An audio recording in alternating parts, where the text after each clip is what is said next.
CM ಚೇರೇರಿ ತಿಂಗಳನ್ನ ಪೂರೈಸಿಬಿಟ್ಟಿದ್ದಾರೆ DK Shivakumar ಅವರು. ರಾಜ್ಯದ ಮುಖ್ಯಮಂತ್ರಿಯಾಗಿ ತಿಂಗಳು ಕಳೆದು ಹೋಗಿದೆ. ಈಗ ಜೂನ್ ಗ್ರಹಣವನ್ನ ಸ್ವೀಕಾರ ಮಾಡಿದ್ರು ಸಂಜೆ ಸಂದರ್ಭದಲ್ಲಿ. ಇದೀಗ ತಿಂಗಳಲ್ಲಿ ಸಿಎಂ ಡಿಕೆ ಕಾರ್ಯ ಸಾಧನೆಗಳು ಏನೇನಾಯ್ತು ಈ ತಿಂಗಳಲ್ಲಿ ಅದೊಂದು ರಿಪೋರ್ಟ್ಗಳನ್ನು ನೋಡ್ತಾ ಹೋಗ್ಬೋದು. ಸ್ಟೂಡೆಂಟ್ಸ್ಗೆ ಉಚಿತವಾಗಿ ಬಸ್ಸಿನ ಪಾಸ್ಗಳನ್ನ ಕೊಡೋ ನಿರ್ಧಾರ ಮಾಡಿದ್ರು. ಗ್ಯಾರಂಟಿ ಪರಿಷ್ಕರಣೆಯಲ್ಲಿ ಡಿಕೆ ಸ್ವಂತ ನಿಲುವುಗಳನ್ನ ಹೊಂದಿದ್ರು. ರಾಜ್ಯದ ಯೋಜನೆಗಳ ಬಗ್ಗೆ ಪಿಎಂಗೂ ಕೂಡ ಮನವಿ ಮಾಡಿದ್ರಲ್ಲಿ ಹೋಗಿ ಬಂದಿದ್ರು. ತಂತ್ರವನ್ನ ರೂಪಿಸಿ ಪರಿಷತ್ ಎಲೆಕ್ಷನ್ ಅಲ್ಲಂತೂ ಭರ್ಜರಿಯಾಗಿದ್ರು. ಅಡ್ಡ ಮತದಾನ ಪ್ಲಸ್ ಆಯಿತು. ಪಿಎಂ ನೇತೃತ್ವದ ನೀತಿ ಆಯೋಗದಲ್ಲೂ ಕೂಡ ಭಾಗಿಯಾಗಿದ್ರು. ಇನ್ನು ಬಿಡದಿಯ ಬಹಿರಂಗ ಚರ್ಚೆಗೆ ಕುಮಾರಸ್ವಾಮಿ ಅವರಿಗೆ ಪಂಥಾಹ್ವಾನವನ್ನ ಕೊಟ್ಟಿದ್ರು. ಬನ್ನಿ ವಿಧಾನಸೌಧಕ್ಕಂತ. ಒಂದು ತಿಂಗಳಾಯ್ತು.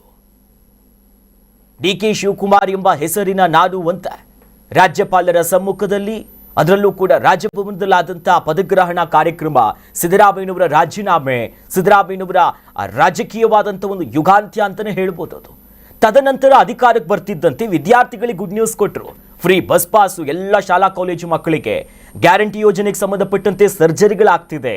ನಂತರದಲ್ಲಿ ರಾಜ್ಯಕ್ಕೆ ಸಂಬಂಧಪಟ್ಟಂತೆ ಗಮನಿಸಿ ಅಂತ ಮೋದಿಯವರ ಕದ ತಟ್ಟೋ ಕೆಲಸ ಮಾಡಿದ್ರು. ಕೇಂದ್ರದ ನಾಯಕರನ್ನ ಹೋಗಿ ಭೇಟಿ ಮಾಡ್ಕೊಂಡಿದ್ರು. ನಂತರ ಪರಿಷತ್ ಚುನಾವಣೆ ಬಂತು. ಭರ್ಜರಿಯಾಗಿ ನಿರೀಕ್ಷೆನೇ ಇರಲಿಲ್ಲ.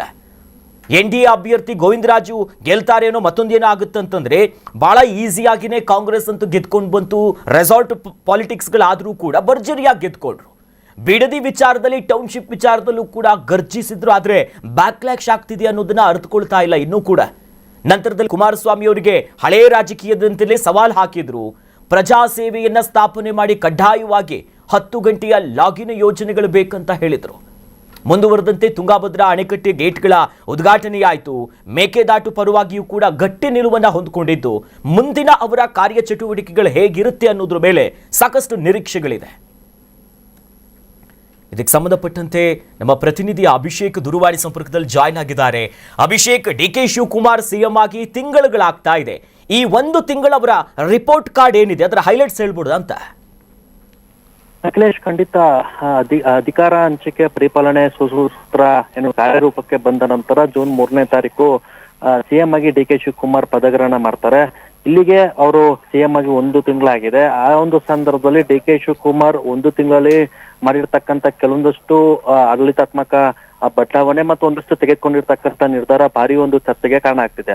ಅದರಲ್ಲೂ ಕೂಡ ಪದಗ್ರಹಣ ವಹಿಸಿದ ದಿನವೇ ಮೊದಲ ಕ್ಯಾಬಿನೆಟ್ ಮಾಡ್ತಾರೆ. ಆ ಒಂದು ಸಂದರ್ಭದಲ್ಲಿ ಎಲ್ಲಾ ಸಚಿವರ ಜೊತೆಗೆ ಸಹಕಾರನ ಕೇಳ್ತಾರೆ. ಅದ ನಂತರ ರಾಜ್ಯದ ಎಲ್ಲಾ ವಿದ್ಯಾರ್ಥಿಗಳಿಗೆ ಉಚಿತ ಬಸ್ ಪಾಸ್ ನ ಒಂದು ಘೋಷಣೆ ಮಾಡ್ತಾರೆ.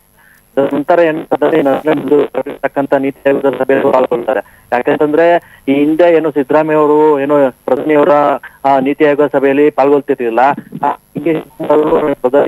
ಭೇಟಿ ಮಾಡಿ ನೀತಿ ಆಯೋಗ ಸಭೆಯಲ್ಲಿ ಕೂಡ ಪಾಲ್ಗೊಳ್ತಾರೆ. ಜೊತೆಗೆ ರಾಜ್ಯಕ್ಕೆ ಬರಬೇಕಿರ್ತಕ್ಕಂಥ ಅನುದಾನ ಮತ್ತು ಕೆಲವೊಂದಷ್ಟು ಯೋಜನೆಗಳಿಗೆ ಮನವಿ ಕೂಡ ಮಾಡ್ತಾರೆ. ಅಲ್ಲಿಂದ ಪರಿಷತ್ ಚುನಾವಣೆಯಲ್ಲಿ ಅಚ್ಚರಿಯ 5ನೇ ಅಭ್ಯರ್ಥಿ ಹಾಕಿ ಕೂಡ ತಮ್ಮ ಒಂದು ಸ್ಟ್ರಾಟಜಿಯಿಂದ ಕ್ಲಿಯರ್ ಕಟ್ ಆಗಿ ಕಾರ್ಯರೂಪಕ್ಕೆ ತರದ್ರು ಕೂಡ ಡಿಕೆ ಶಿವಕುಮಾರ್ ಯಶಸ್ಸನ್ನ ಕಾಣ್ತಾರೆ. ಯಾಕಂತಂದ್ರೆ ಅದಕ್ಕೆ ಪ್ರತಿರೂಪವಾಗಿ ಜೆಡಿಎಸ್ ಕೂಡ ತಮ್ಮ ಒಂದು ಅಭ್ಯರ್ಥಿಯನ್ನ ಹಾಕಿದ್ರು.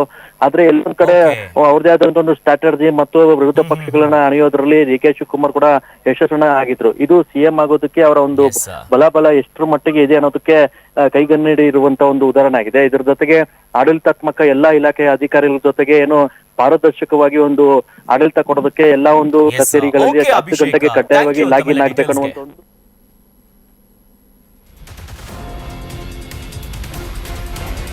ಕರ್ನಾಟಕ ನ್ಯೂಸ್ ಬೀಟ್ ಫಾಲೋ ಮಾಡಿ, ಸಬ್ಸ್ಕ್ರೈಬ್ ಮಾಡಿ.